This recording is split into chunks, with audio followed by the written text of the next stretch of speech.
2 times today. 2 times for the live. I wanted to read this again at the beginning, okay, because I think this is really it's important stuff. Let's go.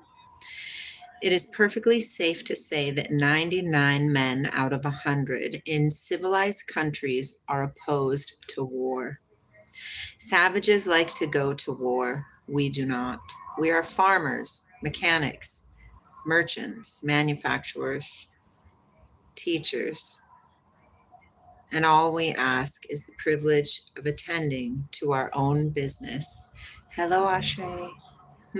How are you, my friend?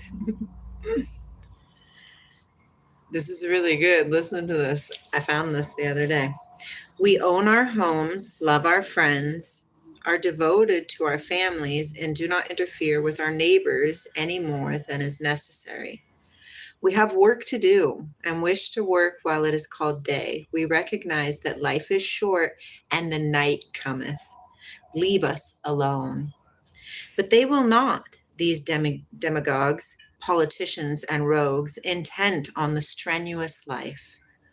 We wish to be peaceful and want to be kind, but they say this life is warfare and we must fight.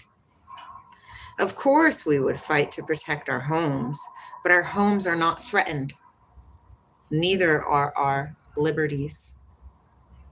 Save by the men who chew the ambiguous clove and insist on the strenuous life. Leave us alone. We wish to pay off the mortgages on our houses, to educate our children, to work, to read, to meditate, to prepare for old age and quick coming, cool, all-enfolding death. But they will not leave us alone, these men who insist on governing us and living off of our labor. They tax us, eat our substance, conscript us, draft our boys into their wars to fight farmers whose chief offenses are being different than us. They call themselves the superior class. They live off the labor of our hands. They essay, they task of governing us for consideration. They deceive us, this superior class. They hoodwink us, they betray us, they bulldoze us by the plea of patriotism. They deceive us and owe the infamy and the shame of it. They deceive us in the name of the bleeding Christ, the gentle Christ whose love embraced a world and whose pitying eyes looked down upon us from a cross. The Christ who distinctively taught that war was wrong, and that the only rule of life should be to do unto others as you would have them do unto you. Hello, Papa. In order to establish a reason for their domination, this self-appointed superior class pretend to follow in the footsteps of Christ. I like everybody. They call themselves Christians. Few people comparatively think for themselves, and so this deception acts as a hypnosis on many. And being peaceably disposed, they accept it. But Christ never endorsed war, not even a war of self-defense, much less the war of aggression. The Bible is a book that we all talk about, but seldomly read. Christ opposed war, never took a collection, accepted no salary, funded no church, had no ritual, wore no mitre, nor robe of office.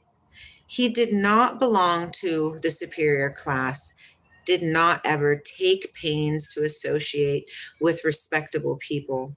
He was a carpenter who felt certain truths so intensely that he left his bench for a time and went forth speaking to men in the streets, the marketplaces, and by the seashore. War is hell. Exactly, Ashray. War is hell.